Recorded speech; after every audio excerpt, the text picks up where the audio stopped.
our bluegill have spawned. Here's the beds. You can see the little fry swimming around there. That's pretty exciting. When I pulled up here on the dam, all the bluegill were sitting here on these. They swam off because they were afraid, but you can see the babies swimming around. Now that's exciting.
Well, good evening, everybody. Welcome back to Peaks Peak. I'm Lucas, and tonight I'm just going to do a quick little update on the pond here.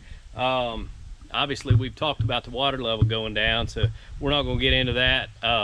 Once I decide on the product I'm going to buy to put in it to kind of seal up the seepage, then I'll share some of that information, and we'll see how all that works, and I'll share that progress with you. But right now, we're going to talk about how the fish are doing, and I got some more food put out, so I'm gonna feed the fish here, and then we'll take a walk around the pond and I'll show you some of the bluegill beds and things that are going on around it.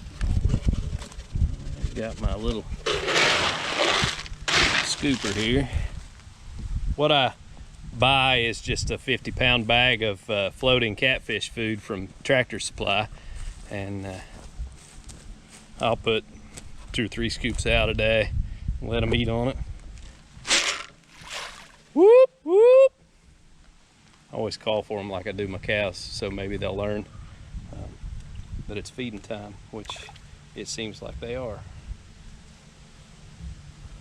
I'm sure it's more the food hitting the water than it is me calling for them, but that's all right. Still makes it fun.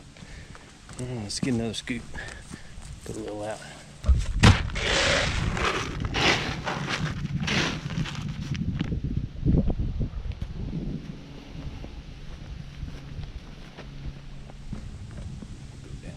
Corner.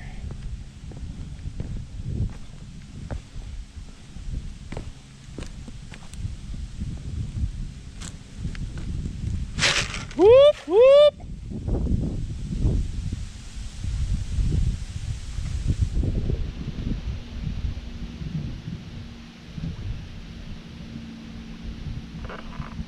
They're all over that spot over there, eating it up. Probably should put it down on the other end, let the wind blow it across the pond. We'll get one more scoop and we'll do that.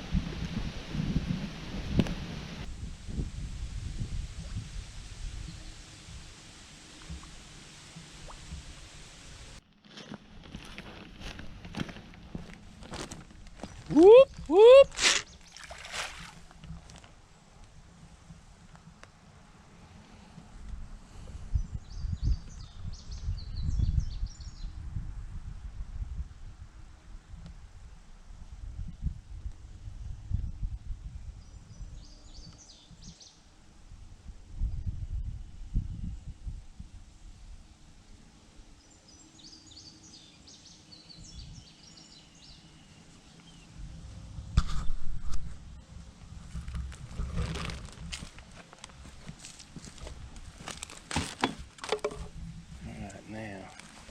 I don't know if I can sneak up here and catch these bluegill on the beds.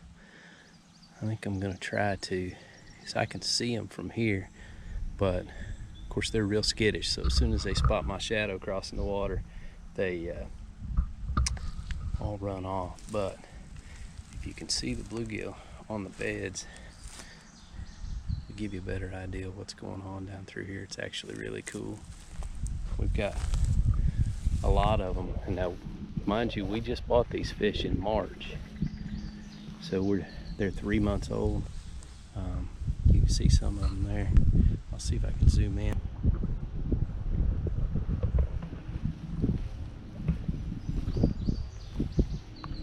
You can see them all run off there. I may have to just set the camera back up and step back. Now, one of my concerns was with the water level dropping 1/2 inch a day was that the beds were going to come out of the water. But I went down to check them out last night to see if they had eggs on them or what, and I saw all kinds of fry swimming around, so I think they've already hatched and they're doing real good, so that's pretty cool. Yeah, you can see them kind of coming up in the shadows there. So they've got that nice little rock pile right there to kind of hide in, and then they come out to these beds and I guess guard them. I guess that's what they're doing. Man, when I move, they all take off.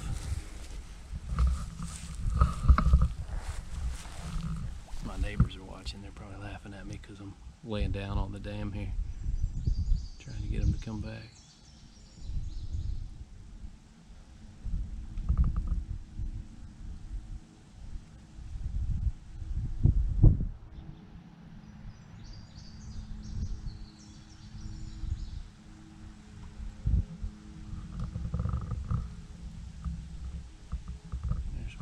There.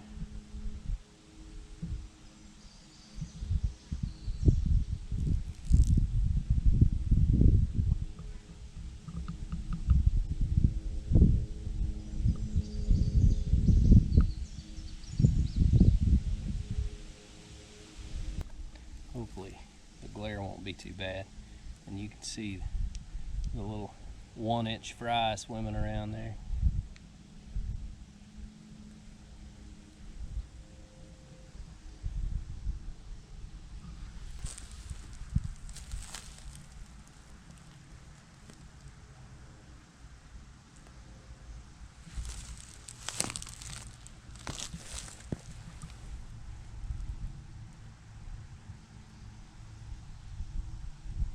It's pretty cool how they'll build little nests, kind of remind you of little bird nests, where they'll lay their eggs.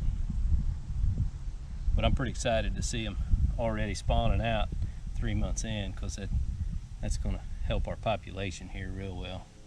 I think our fish stocking plan is going to work out nicely. The last time we saw any of the largemouth bass that we stocked in here, they were still only about 4 inches long or so. So while those 4 inches is big enough to probably eat these little fish, I don't think they're going to make a major dent in the population. We only put 50 of the largemouth in here, so that puts them a little behind the bluegill. So that hopefully will put us in good shape.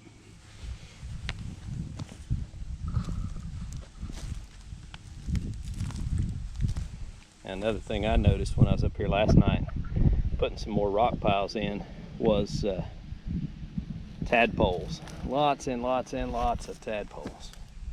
I'll see if I can find any of those. Well, these beds here, they're a little deeper too, so they'll buy them a few weeks if the water level keeps going down, if we don't get any good rains. I expect to continue to see a drop in the water level until about September or October. We had the pond dug in August of last year. It was about, we might have gotten 1 or 2 rains in September, but it was about October before it really started picking up and filling in.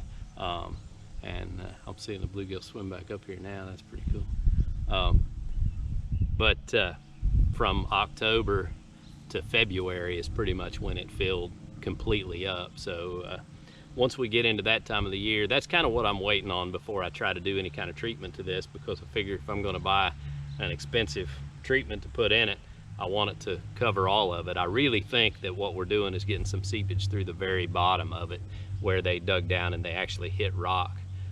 I dug up a little bit of clay after the builders left and spread on that spot where they hit rock just to kind of make the clay a little deeper.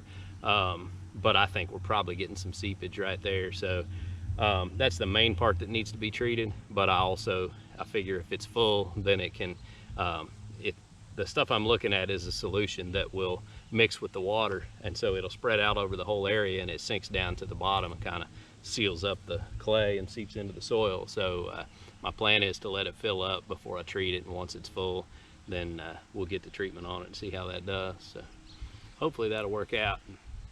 I mean, it's going to hold enough water to keep the fish population just fine, but it's a whole lot prettier when it's actually full.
All right, I guess that's just about going to do it for the update on the pond and the fish and all that good stuff. So I hope you enjoyed the video. Thank y'all for watching. Good night.